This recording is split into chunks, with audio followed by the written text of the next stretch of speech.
ہوشیار با ادب با وقار بادشاہ اعظم سلطان زمانہ ملک و ملت کا وقار محافظ اسلام داعی دین و ایمان عازم فتح بیت المقدس سلطان نور الدین زنگی ابن عماد الدین زنگی دام اللہ اقبالہ وفوض فیضانہ واکرم سلطانہ تشریف لا رہے ہیں.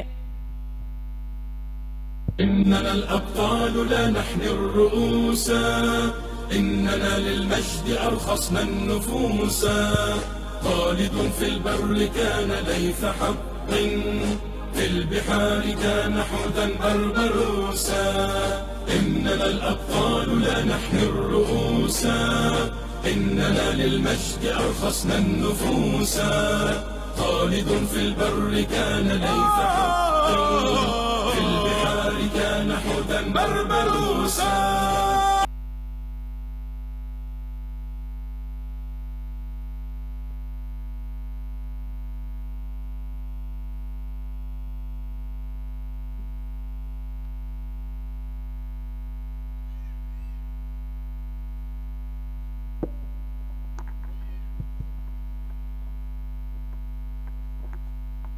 تشریف رکھیے.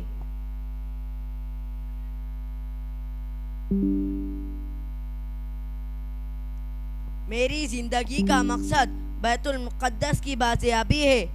میرا جینا میرا مرنا صرف اسی لیے ہے کہ قبلہ اول بیت المقدس کو صلیبیوں کے ہاتھ سے واپس لاؤں. اللہ تعالیٰ نے میرے ذریعے 14 بادشاہوں کو جو اسلام میں دشمن تھے کیفر و کردار تک پہنچایا. ہاں میں ہی وہ نور الدین زنگی ہوں جس کے خواب میں حضرت محمد مصطفیٰ صلی اللہ علیہ وسلم آئے تھے. یا اللہ تیرا بندہ جو نہایت عاجز ہے نور الدین زنگی محمود زنگی اس کو دین کا سچا خادم بندہ بنا. یا اللہ میری ہر ایک سانس بھی تیرے اس عظیم گھر قبلہ اول بیت المقدس کی آزادی کے لیے وقت ہے. میرا جینا میرا مرنا صرف اسی لیے ہے کہ میں بیت المقدس کو آزاد کراؤں. میری زندگی کی ایک ہی تمنا ہے وہ یہ ہے کہ میں بیت المقدس کو آزاد کراؤں اور اس میں نماز ادا کروں. میں نے ایک ممبر بنایا ہے جس کو بیت المقدس میں لگاؤں گا انشاءاللہ. ملکارجن اور فوکس لائٹ. ابو ریحان کچھ فرماتے ہیں, غور سے سنیے.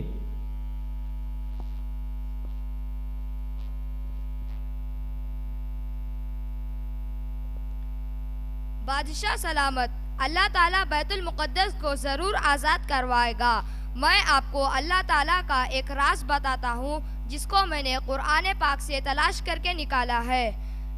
اللہ تعالیٰ نے مجھ کو ایک خصوصی علم دیا ہے جس کے ذریعے مجھے اللہ تعالیٰ کے قرآن پاک کے کچھ رموز اور راز معلوم ہو جاتے ہیں. چنانچہ بیت المقدس کی فتح کے سلسلے میں میرے اوپر یہ منکشف ہوا ہے کہ بیت المقدس میں اسلامی لشکر 583 میں داخل ہو سکتی ہے. اس کا طریقہ ہوگا تکریت سے بگل بجاؤ کہ یہود و نصارہ نے بیت المقدس کا بٹوارہ کر دیا ہے. جس کو بیت المقدس چاہیے یا شہادت وہ ہمارے ساتھ آ جاؤ. پھر جب فلسطین کے حدود آ جائیں تو اس وقت فوج کو گن لیں, 14 لاکھ ہو چکے ہوں گے. یہ آپ کی پہلی بشارت. اور تمام سفر پانی کے راستے سے کرنا, خشکی کے راستے سے سفر نہیں کرنا ہے. بس ان ہدایات پر عمل کرو, تمہارے ہاتھ بیت المقدس ضرور فتح ہو کر رہے گا انشاءاللہ.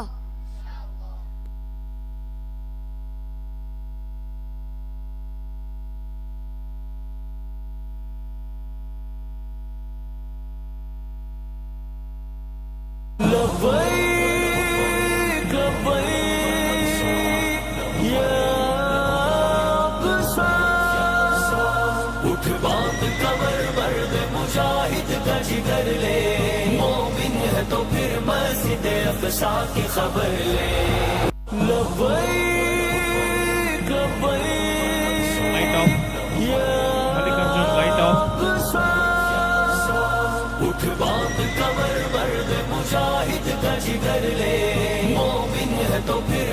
مسجد اقصی کی خبر لے.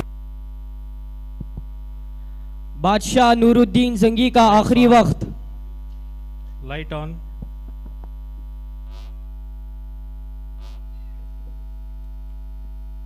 میں صلاح الدین سے کچھ کہنا چاہتا ہوں.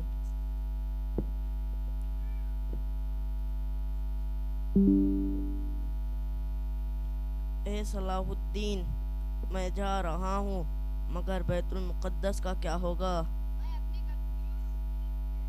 میں اپنی گردن کٹا دوں گا مگر اس کو حاصل کر کے رہوں گا. کیا تم وعدہ کرتے ہو؟ بادشاہ سلامت میں وعدہ کرتا ہوں. لا الہ الا اللہ محمد الرسول اللہ صلی اللہ علیہ وسلم.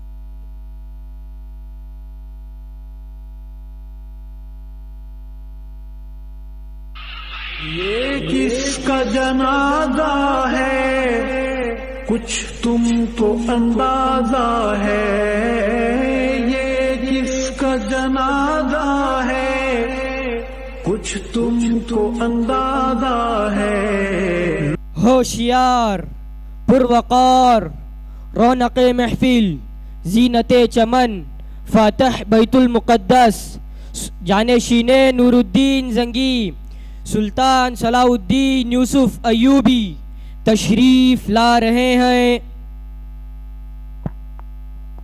الأبطال لا نحن الرؤوس إننا للمجد أرخصنا النفوس خالد في البر كان ليث حقا في البحار كان حوتا بربروسا. تپش سورج سے لو اور آسمان سے بجلیاں چھینو، کفر کے آشیاں پہ بجلی برسانے کا وقت آیا. بھڑک اٹھے ہیں پھر سے آتش نمرود کے شعلے، کہ انہیں پھر جذبہ ابراہیم دکھلانے کا وقت آیا. اٹھو صلاح الدین ایوبی کے فرزندوں، کہ اس غازی کے افسانے کو دہرانے کا وقت آیا. جوانان وطن اٹھو، کفن بردوش ہو جاؤ. نبی کی آبرو باقی رہے گی، تم بھی باقی ہو، وگرنہ پھر غلامی میں الجھ جانے کا وقت آیا. سنو یہ روزہ اطہر سے کیا آواز آتی ہے، مسلمانوں میری حرمت پہ کٹ جانے کا وقت آیا. تشریف رکھیے. بیت المقدس کے بارے میں مجھے کچھ بتاؤ.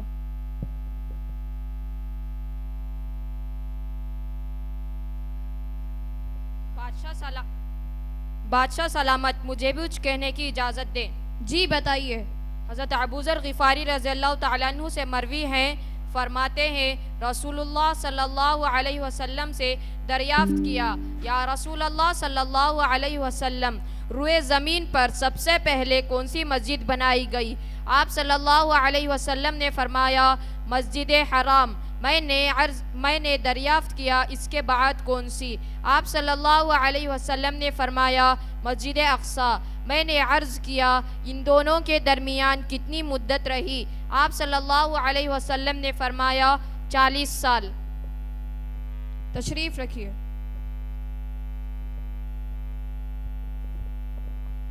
بادشاہ سلامت مجھے بھی کچھ کہنے کی اجازت دیجیے. جی بتائیے. رسول اکرم صلی اللہ علیہ وسلم نے فرمایا لا تشد رحال الا الى ثلاثه مساجد المسجد الحرام و مسجد الرسول و مسجد الاقصی. یعنی صرف 3 مساجد کے جانب شد رحال یعنی عبادت کے نیت سے سفر کیا جا سکتا ہے، مسجد حرام، مسجد نبوی اور مسجد اقصی. تشریف رکھیے. بادشاہ سلامت مجھے بھی کچھ کہنے کی اجازت دیں. جی بتائیے. جس سرزمین پر مسجد اقصی واقع ہے اس سرزمین کو قرآن پاک میں برکت والی سرزمین کہا ہے، بلکہ آپ صلی اللہ علیہ وسلم نے فرمایا کہ اللہ تعالیٰ کے فرشتے ملک شام کی سرزمین پر اپنے پر پھیلائے ہوئے ہیں. تشریف رکھیے. بادشاہ سلامت مجھے بھی کچھ کہنے کی اجازت دیجیے. جی بتائیے. فلسطین کی سرزمین کے لیے ہر مسلمان کے دل میں ایک عظیم مقام ہے. وہ قرآن کریم کے واضح نصوص کی بنیاد پر مقدس اور مبارک سرزمین ہے. اسی میں مسجد اقصی ہے جو مسلمانوں کا قبلہ اول اور روئے زمین پر بنائی جانے والی دوسری مسجد ہے۔ اسلام مقام و مرتبہ کے لحاظ سے تیسری مسجد ہے۔ وہ اسراء معراج کی سرزمین ہے، وہ انبیاء کی سرزمین ہے۔ اسی سرزمین میں بہت سارے انبیاء کی پیدائش ہوئی ہے، وہی زندگی بسر کی اور وہی مدفون ہوئے۔ وہ محشر کی سرزمین ہے، یعنی اس سرزمین پر حشر کا میدان قائم ہوگا۔ وہاں ایک گروہ مجاہدین کا رہے گا جو ہمیشہ غالب رہے گا اور حق پر ثابت قدم رہے گا۔ تشریف رکھیے۔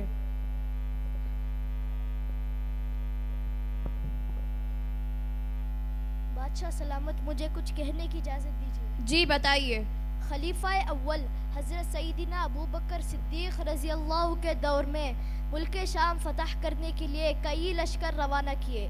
فلسطین مختلف ادوار میں اضطرابات کا شکار رہا، یہاں تک کہ خلیفہ دوم حضرت سیدنا عمر فاروق رضی اللہ کے دور میں مسلمانوں نے اس کو فتح کر لیا، اور حضرت عمر رضی اللہ نے اس وقت عیسائیوں کے لیے ایک معاہدہ لکھا اور یہ ہدایت کی کہ مقدس شہر القدس میں کوئی بھی یہودی آباد نہ ہوگا، اور عیسائیوں کو امان دی، ان کی عبادت گاہوں کو معمون قرار دیا اور مسجد اقصی کو پاک کر لیا اور نماز پڑھائی، جس میں سورہ صاد اور سورہ اسراء پڑھائی تھی۔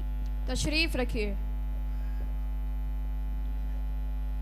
بادشاہ سلامت، مجھے بھی کچھ کہنے کی اجازت دیجیے۔ جی بتائیے۔ بیت المقدس پر دوبارہ صلیبیوں نے قبضہ کر لیا، پطرس کے کرملا شہر پر بھی قبضہ کر لیا، یافا کو تہس نہس کر ڈالا، پھر القدس کا محاصرہ کیا۔ محاصرے کے 1 ماہ بعد وہاں موجود مصری فوجی نے بھی اپنے ہتھیار ڈال دیے، پھر 1099 سنہ ہجری میں القدس میں داخل ہوئے۔ القدس میں داخل ہوتے ہی وہاں کے موجود عرب باشندوں کی ایک بڑی تعداد جن کا قتل عام کیا گیا، جن کا اندازہ 70,000 تک لگایا گیا۔ تشریف رکھیے۔